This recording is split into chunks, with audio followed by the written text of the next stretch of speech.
ஓட்டு போடுகிற பிளட் எல்லாமே வீட்டில் இருக்க பேரண்ட்ஸுக்கும் ஒரு அழுத்தம் கொடுத்து விசில் போட சொல்லி விஜய்க்கு மேலே ஒரு விசிலில் போட சொல்லி வீட்லேயே ஒரு சின்ன சின்ன கஷ்டமாக இருக்குது. அதனால் இன்றைக்கி இருக்கக்கூடிய தமிழ்நாட்டில் இருக்கக்கூடிய தேசிய லெவலில் இருக்கக்கூடிய எந்த மீடியாவுமே ப்ராப்பராக கணிச்சு இது வரைக்கும் சொல்ல முடியல. ஏன்னா இதுக்கு முன்னாடி எல்லோரும் பண்ணாங்க, ஏற்கனவே சர்வேலாம் எடுத்துட்டாங்க. சர்வே எடுத்து சொல்ல முடியாத சில நிலைமைகள். அதனால் வந்து ஓட் பேங்கிங்கில் பொறுத்த வரைக்கும் அதோட ஷேடோ கண்டிப்பாக இருக்க தான் செய்யும்.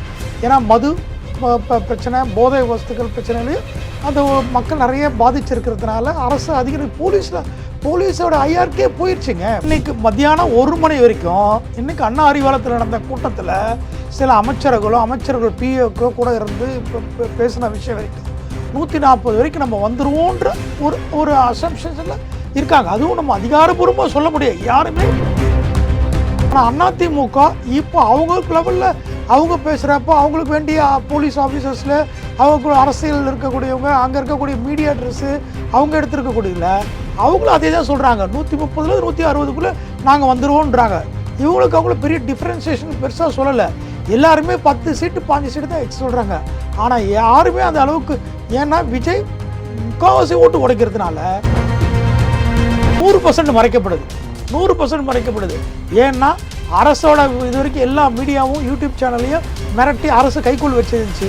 ஆனால் கிரவுண்டில் போய் சில விஷயங்கள் பார்க்குறப்ப வேற மாதிரி இருக்கிறதுனால எதையும் சொல்ல முடியாமல் நிலைமையில் இன்றைக்கி யூடியூப் சேனலும் பெரிய செய்தி நிறுவனங்களும் இருக்காங்க. 100%ங்க, அதில் எந்த மாற்று கருத்து கிடையாது. மக்களுடைய தீர்ப்பு, மக்களுடைய மனநிலை யாராலையும் கணிக்க முடியாது.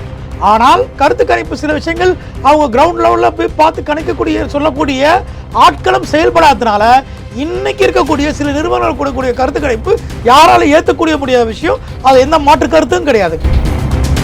ரைட்டா?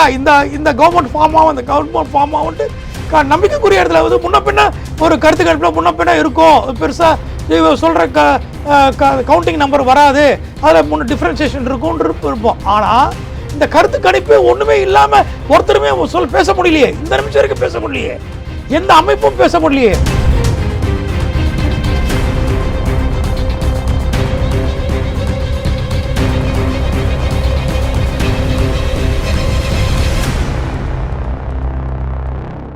ரியல் ஒன் உறவுகளே, நடுநிலையோடு பொறுப்புடன் செய்திகளை வழங்கி பல லட்சக்கணக்கான மக்களின் நம்பிக்கையை பெற்ற நமது சேனலின் வளர்ச்சிக்கு உங்கள் ஆதரவு தேவை. இந்த ஊடக பயணம் தொடர்ந்து வலுப்பெற திரையில் தெரியும் QR கோட் ஸ்கேன் செய்தோ அல்லது டிஸ்கிரிப்ஷனில் உள்ள வங்கி விவரங்கள் மூலம் உங்களால் முடிந்த அளவு சப்போர்ட் செய்யுங்கள். உங்கள் ஒவ்வொரு ஆதரவும் நமது குரலை இன்னும் பல லட்சம் பேரிடம் கொண்டு செல்ல உதவும். ரியல் ஒன் நேயர்களுக்கு வணக்கம். இன்று நம்மளுடைய நேர்காணலுக்கு தாமோதரன் யாதவ் அவர்கள் இணைஞ்சிருக்காங்க. சார் வணக்கம். வணக்கங்க. எப்படி இருக்கீங்க? நல்லா இருக்குங்க, அன்புல குறையில்லாமல் இருக்கும். மகிழ்ச்சி. அறிவாலயத்தில் இப்போதைக்கு அமைச்சர் புள்ளிகள் நிறைய பேர் வந்து முதல்வர் அவர்களை சந்திக்க வர்றாங்க. ஆல்மோஸ்ட் எல்லா அமைச்சர்களுமே வர்றாங்க. இப்போ நேற்று எக்ஸிட் போல் வந்திருந்துக்குது. இன்றைக்கி அமைச்சர் புள்ளிகள் எல்லாரும் ஒரு மீட்டிங் மாதிரி கட்சி ஆஃபீஸ்குள்ளே வர்றது அப்படிங்கிற நிகழ்வை எப்படி பார்க்குறது? இல்லை, ஒரு விஷயம் நீங்கள் தெளிவாக பார்க்கணும். இந்த எல்லா எலெக்ஷனோட இந்த வாட்டி என்ன பண்ணாங்கன்னா, அந்த பூத் ஏஜென்ட்ஸை அவங்க ரொம்ப நம்புகிறாங்க. அதே நேரத்தில் யாருக்கு எந்தெந்த வகையில் வைட்டமின் கொடுக்கணும் பண்ண வேண்டிய விஷயத்தையும் பண்ணிட்டாங்க. வைட்டமின்ஸ் மீன்ஸ் எல்லாருக்கும் யூஸ்வலாக எல்லா எலெக்ஷனுக்கு கொடுக்க வேண்டிய பூத்துக்கு அங்கே இருக்கக்கூடிய மக்களுக்கு ஓட்டுக்கு தேவையான காசு கொடுக்குறதா பட்டுவாடா தானே. வைட்டமின் மீன்ஸ் பட்டுவாடா, வேறு ஒன்றும் கிடையாது. அதே நேரத்தில் பார்த்தீங்கன்னா இப்போ அந்த ஒரு பூத் ஏஜென்ட்டையும் வச்சு இது எந்தெந்த நம்ம எது ஓட்டு நம்ம வராது அப்படின்றது இது யாரும் கணிக்க முடியாது. Local people. அதனால தான் இந்த ஏஜென்ட்டில் பூத் ஏஜென்ட்டை உள்ளூர் ஒரு 2 ஸ்ட்ரீட்டு ஒரு தெருவுக்கும் ஒரு பகுதிக்கும் ஒரு 2 பேரை போட்டாங்க.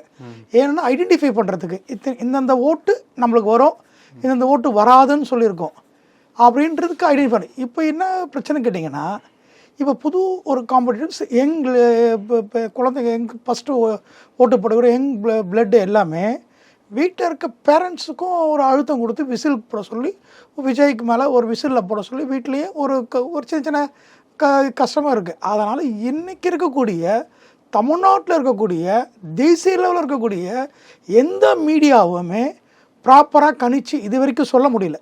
ஏன்னா இதுக்கு முன்னாடி எல்லோரும் பண்ணாங்க, ஏற்கனவே சர்வேலாம் எடுத்துட்டாங்க. சர்வே எடுத்து சொல்ல முடியாத சில நிலைமைகள் என்ன தெரியும்.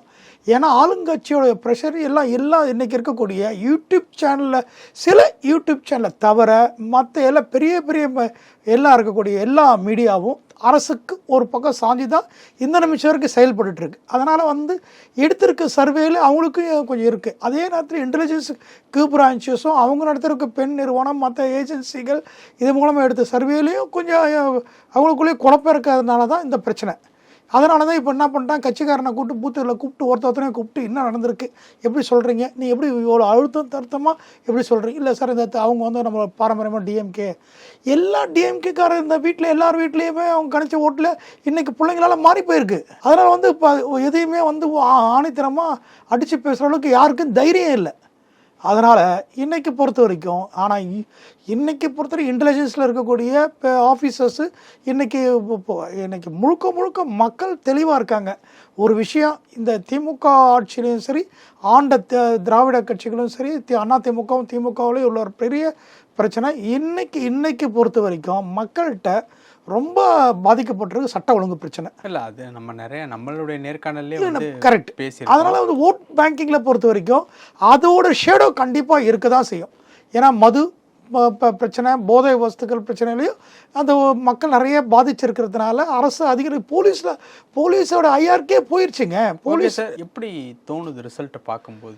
ரிசல்ட் இப்போ இந்த நிமிஷம் வரைக்கும் திமுக நாங்கள் வந்துருவோன்ட்டு அமைச்சர்களோட கூட்டம் நடத்தி கட்சிக்காரங்களை வச்சு பேசுனத்தில் அவங்களே 200 சீட்டு 210 சீட்டு வரும் சொல்லிக்கிட்டு இருந்தாங்க. அத்தனை பேருமே 120 140 வந்தால் போதும் அப்படின்ற ஸ்டேஜுக்கு இப்போ அவங்க இன்னைக்கு நிலைமை, இன்னைக்கு காலை நிலைமைக்கு என்ன காரணம், இன்னைக்கு மத்தியானம் 1 மணி வரைக்கும் இன்னைக்கு அண்ணா அறிவாலயத்தில் நடந்த கூட்டத்தில் சில அமைச்சர்கள் பிஓக்களோ கூட இருந்து பேசின விஷயம் வரைக்கும் 140 வரைக்கும் நம்ம வந்துருவோன்ற ஒரு அசம்ஷனில் இருக்காங்க. அதுவும் நம்ம அதிகாரப்பூர்வமாக சொல்ல முடியாது. யாருமே எந்த காரணத்து கொண்டும் மக்களுடைய கணிப்பை நம்ம கணிச்சு சொல்கிறக்கூடிய சக்தி யாருக்குமே கிடையாது.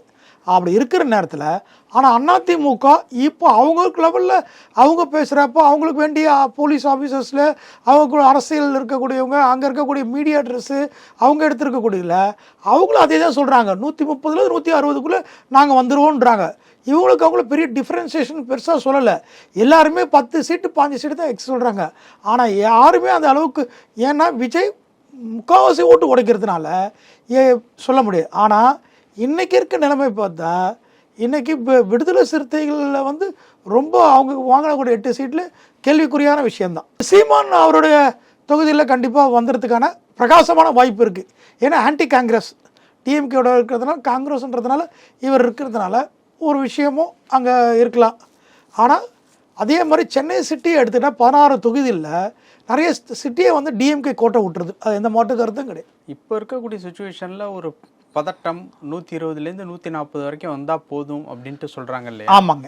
விஷயம் இறங்கி வந்ததுக்கு உண்டான காரணம் என்ன? ஏன்னா சட்ட ஒழுங்கு பிரச்சனை. திமுகவே சட்டம் ஒழுங்கு பிரச்சனை இந்த 21 to 26 ஆட்சியில் அதிகமாக இருக்குது அப்படிங்கிறது நம்மளே நிறைய பேசியிருக்கோம். ஆமாங்க. அது வெற்றிகள்லையுமே சமரசம் செய்யுது அப்படின்னா அதுக்கு என்ன காரணம் அப்படின்னு சொல்லி நம்ம போட்ட கால்குலேஷன் தப்பாக போச்சு. ஏன்னா கடைசி நேரத்தில் நம்ம கூட்டணிக்குள்ளேயே சில பிரச்சனை, காங்கிரஸ் ப்ராப்பராக நம்மளை கோஆப்ரேட் பண்ணாது, நேஷனல் லீடர்ஸ் பிரச்சாரத்துக்கு வராது, விடுதலை சித்தியோட குழப்பங்கள் அடுத்து, அதனால் அதே நேரத்தில் கம்யூனிஸ்ட் சரியான கோஆப்ரேஷன் இல்லாதனாலையும் அதனால் நம்மளுக்கு ஒரு பிரச்சாரத்தில் சரியான கொண்டு போய் சேர்க்க முடியலன்றது ஒரு தயக்கமும் அவங்களுக்கு இருக்குது. அதனால் சில விஷயங்கள்ல இப்போ இதெல்லாம் சேர்ந்து நம்ம அரசாங்கத்தை கவர்மெண்ட்டை ஃபார்ம் பண்ணால் போதும் அப்படின்ற நிலைமைக்கு திமுக வந்திருக்காங்க. ஆனால் அதிமுக ஆம்ஸ்ட்ராங்கோட கொலை, ஆம்ஸ்ட்ராங்கோட மனைவிக்கு கொடுத்தது, அப்புறமா பெரம்பூர் தொகுதியில் விஜய் ஜெயிச்சிருவான்றது, திருச்சியில் இருக்கவங்க சில இடத்துல சென்னை சிட்டிலேயே கொஞ்சம் பிரச்சனை இருக்கிறதுனால அதிமுக வந்துடும் அப்படின்ட்டு நிலைமை அவங்களுக்குள்ளே பேசுகிறாங்க. அவங்களும் பெருசாக நாங்களே 200 சீட்டு 180 90 சீட்டு வந்துடுவோம்லாம் சொல்ல கிடையாது. அவங்களும் 140 160 சீட்டு வந்துடுவோன்றாங்க. இவங்க என்னன்றாங்க 120 140 வந்துடுவோன்றாங்க. பெருசாக அவங்களுக்கும் பெரிய டிஃப்ரென்சியேஷன் இல்லை. 10 சீட்டு தான் இவங்களுக்கு இழுபறி பேச்சு, இவங்களுக்குள்ளேயே கேல்குலேஷன்லேயே 10 சீட் டிஃப்ரெண்ட். ஆனால் மக்களுடைய தெளிவான ஒரு விஷயத்தை யாராலையும் கணிக்க முடியும். ஏன்னா ஒரு பூத் ஏஜென்ட்டும் இந்த வாட்டி பூத்தில் ஒரு கட்சிக்கும் ஒரு அமைப்பு ரீதியாகவும் போட்டிருந்தாங்க. ஆனால் அப்படி இருந்தாலையும் மக்கள் அங்கே போய் உள்ளே போய் பூத்தில் மிஷின் அமுக்குறப்போ அவனுடைய மனநிலை அவனுடைய எப்படி இருக்குன்னு தெரியாது. அதனால் யாராவது ஊர்ஜனமாகவும் ஆணித்தனமாகவும் அழுத்தத்தனமாகவும் சொல்கிறதுக்கு யாராலும் பண்ண முடியும். அதனால தான் இன்றைக்கி இருக்கக்கூடிய சிஎன்ஐயும் சரி, இந்தியா டுடேயும் சரி, பிபிசியும் சரி, தேசிய லெவலில் இருக்கக்கூடிய மீடியாக்களும் சரி, தமிழ்நாட்டில் இருக்கக்கூடிய பெரிய லயோலா காலேஜ் அவங்க எல்லாம் அனலைஸ் பண்ணி சொல்லக்கூடியவங்களும் சரி, யாரும் சொல்ல முடியாமல் இருக்காங்க. இன்றைக்கி ஜூனியர் விகடனும் அவங்களும் எல்லாம் அமைச்சு பார்த்தாங்க. அவங்களுக்கு சில ரிசல்ட்டு தெரியும், சொல்ல முடியாமல் இருக்காங்க. ஏன்னா அரசாங்கத்தோட அழுத்தங்கள் பிரச்சனைகள் இருக்குன்றதுனால ஏற்கனவே அவங்க நிறைய மாநில அரசாலையும் மத்திய அரசாலையும் பல விஷயங்கள் அவங்களும் குமுத ரிப்போர்ட்டர்ஸும் அந்த ஜூனியர் விகடனை பாதிச்சிருந்தனால சில விஷயங்கள் அவங்களுக்கு தெரியும், ஆனால் சொல்ல முடியாமல் நிலைமையில் இருக்காங்க. ஏன்னா சர்வேலையும் இப்போ பெரிய டிஃப்ரென்சியேஷன் பெருசாக காட்டுற மாதிரி தெரியல. அப்போது கருத்து கணிப்பில் ஒரு சில ரகசியங்கள் மறைக்கப்படுது, 100% மறைக்கப்படுது, 100% மறைக்கப்படுது. ஏன்னா அரசோட இது வரைக்கும் எல்லா மீடியாவும் யூடியூப் சேனல்லையும் மிரட்டி அரசு கைக்குள் வச்சிருந்துச்சு.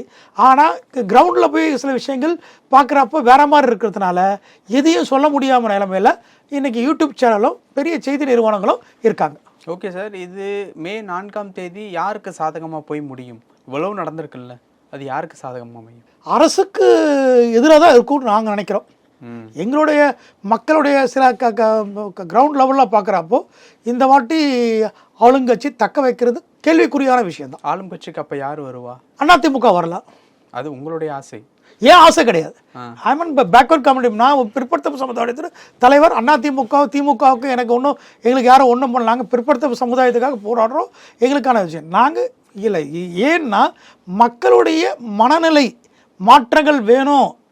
சட்ட ஒழுங்கு பிரச்சனை, ரெவென்யூ அத்தாரிட்டியில் போனால் சரியான வேலை நடக்கலை, மக்களுடைய பிரச்சனை 24 மணி நேரம் 24 ஹவர்ஸும் சென்னை சிட்டியில் ஒயின் ஷாப் ஓடுது, அந்த மாதிரி நிறைய விஷயங்கள் சட்ட ஒழுங்கு பிரச்சனை நிறைய இருக்கிறதுனால அதனால் சிட்டியில் லூசராக இருக்காங்க. இப்போ இருக்கக்கூடிய சுச்சுவேஷன் படி பார்த்தோம் அப்படின்னா கருத்து கணிப்புகள்லாம் பார்க்குறப்போ நீங்கள் ஏற்றுப்பீங்களா? அது இல்லை, கருத்து கணிப்பு யாருமே இல்லை, மக்களுடைய கருத்து ஏற்றுக்கிறது தானே நான் நினச்சேன். அது மே 4. சரிங்க, இப்போ சொன்னது கருத்து கணிப்பு. இல்லை, கருத்து கணிப்பு யாராலையும் ஏற்றுக்க முடியாது. இப்போ ஏற்றுக்கிறேன் நீங்கள்? இல்லைங்க, கருத்து கணிப்பு நான் மக்களுடைய முடிவு தான் ஏற்றுக்கிறோம், கருத்து கணிப்பு ஏற்றுக்க முடியாது. ஏன்னா கருத்து கணிப்பு யாருமே ஒன்றும் பரப்பர சொல்லியே. ஒருத்தர் அவங்கவுங்களுக்கு ஒரு சேனலும் இன்னைக்கு இருக்கக்கூடிய சேனல் தினத்தந்தியும் சரி, புதிய தலைமுறையும் சரி, அப்புறமாடு பாலிமாருக்கும் சரி, குமுத ரிப்போர்ட்டரும் சரி, அப்புறம் இவங்களும் ஜூனியர் விகடனும் சரி, ஆனால் அவங்களும் தன்னைத்தானே அவங்களுடைய நிறுவனத்து சார்பாக சொல்கிறாங்களே கட்டி. ஆனால் சோசியல் மீடியாவில் பார்த்தீங்கன்னா மாற்றங்கள் இருக்குன்னு தான் தெரியுது. சில குறிப்பிட்ட சில யூடியூப் சேனல் பார்த்தீங்கன்னா ப்ராப்பராக அவங்களுடைய மக்களுடைய மனநிலையும் அவங்களுடைய கருத்து கணிப்பையும் ப்ராப்பராக பிரதிபலிக்கிறாங்க. அதுக்கும் ஆளும் அரசு அச்சுறுத்தல் ஏற்பட்டு சில விஷயங்கள் பேச முடியாமல் இருக்காங்க. ஆனால் மேக்சிமம் எல்லாமே ஒரு பக்கம் சாஞ்சி தான் இருக்குது. அதனால் கருத்து கணிப்பு யாருமே ப்ராப்பராக இன்றைக்கி இருக்கக்கூடிய தமிழ்நாட்டில் இருக்கக்கூடிய பெரிய மீடியாக்களும் தேசியில் இருக்க மீடியாக்களும் லயோலா காலேஜ் நடத்தக்கூடிய கருத்து கணிப்பை சொல்ல முடியலையே. லயோலா காலேஜை இப்போ ப்ராப்பராக பாரம்பரியமாக 10-15 வருஷமாக எடுத்துகிட்டு இருக்காங்க. இந்த வருஷம் அவங்க எடுக்கக்கூடிய ஆட்களையும் செயல்படல. புதுசாக ஒரு குரூப்பை வச்சுட்டு எடுத்தாங்க, அவங்களும் ப்ராப்பராக சொல்லலைங்களே, இந்த நிமிஷம் சொல்லலையே. ஓகே, அப்படிங்கிறப்போ அது சந்தேகத்திற்குரிய ஒரு விஷயம் அப்படின்ட்டு சொல்கிறேன். எஸ், ஏன்னா இன்னைக்கு இந்த பெரிய பெரிய நிறுவனங்கள் அடித்து ஆணித்தரமாக பேசுகிறா. ரைட்டா, இந்த கவர்மெண்ட் ஃபார்ம் ஆகும், அந்த கவர்மெண்ட் ஃபார்ம் ஆகும்ட்டு நம்பிக்கைக்குரிய இடத்துல முன்ன பின்ன ஒரு கருத்து கணிப்பில் முன்ன பின்ன இருக்கும். பெருசாக சொல்கிற கவுண்டிங் நம்பர் வராது, அதில் டிஃப்ரென்சியேஷன் இருக்கும்னு இருப்போம். ஆனால் இந்த கருத்து கணிப்பு ஒன்றுமே இல்லாமல் ஒருத்தருமே பேச முடியலையே, இந்த நிமிஷம் வரைக்கும் பேச முடியலையே, எந்த அமைப்பும் பேச முடியலையே. ப்ராப்பராக கிட்டத்தட்ட 20 ஆண்டு காலம் 15 ஆண்டு, எனக்கு தெரிஞ்சு 15 ஆண்டு காலமாக இந்த கருத்து கணிப்பை பார்க்குறோம். அதுக்கு முன்னாடி நடந்ததெல்லாம் துல்லியமாக ரொம்ப ஹானஸ்டாக இருந்தாங்க. அதை தாண்டி இப்போ 10 ஆண்டுகளாக ஒரு சின்ன மார்ஜினில் பாலிசியாக இருந்தாங்க. இப்போ பாலிசியே உடஞ்சிருச்சு. சரி, இப்போ பெனிஃபிட்டாக தானே இருக்காங்க. பெனிஃபிட்ஸ் எதுவுமே பேச முடியாமல் இருக்காங்களே. அப்படிங்கிற பட்சத்தில் இந்த கருத்து கணிப்பு அப்படிங்கிறது வந்து நம்ப முடியாத ஒரு விஷயமா இருக்குது. அதையும் தாண்டி இதை மே 4ஆம் தேதி மக்கள் கொடுக்கக்கூடிய ஒரு தீர்ப்புக்கு முற்றிலும் மாறுபட்டதாக இருக்கும் அப்படிங்கிறது தான் உங்களுடைய கருத்து. 100%ங்க. அதில் எந்த மாற்று கருத்து கிடையாது. மக்களுடைய தீர்ப்பு, மக்களுடைய மனநிலை யாராலையும் கணிக்க முடியாது. ஆனால் கருத்து கணிப்பு சில விஷயங்கள் அவங்க கிரவுண்ட் லெவலில் போய் பார்த்து கணிக்கக்கூடிய சொல்லக்கூடிய ஆட்களும் செயல்படாததுனால இன்னைக்கு இருக்கக்கூடிய சில நிறுவனங்கள் கூடக்கூடிய கருத்து கணிப்பு யாராலும் ஏற்றக்கூடிய முடியாத விஷயம். அது எந்த மாற்று கருத்தும் கிடையாது. பல விஷயங்கள் பேசியிருக்கோம். நன்றி சார். நன்றி, வணக்கங்க. உங்கள் பிசினஸ் இன்னும் அதிக மக்களை சென்றடைய வேண்டுமா? இன்றைய டிஜிட்டல் உலகில் சரியான ப்ரமோஷன் தான் வெற்றியின் முதல் படி. தமிழகம் முழுவதும் பல லட்சக்கணக்கான பார்வையாளர்களை தினமும் சென்றடையும் ரியல் ஒன் யூடியூப் சேனல்களில் உங்கள் பிசினஸ் இனி எல்லோரும் அறியட்டும். குறைந்த செலவில் அதிக ரீச்.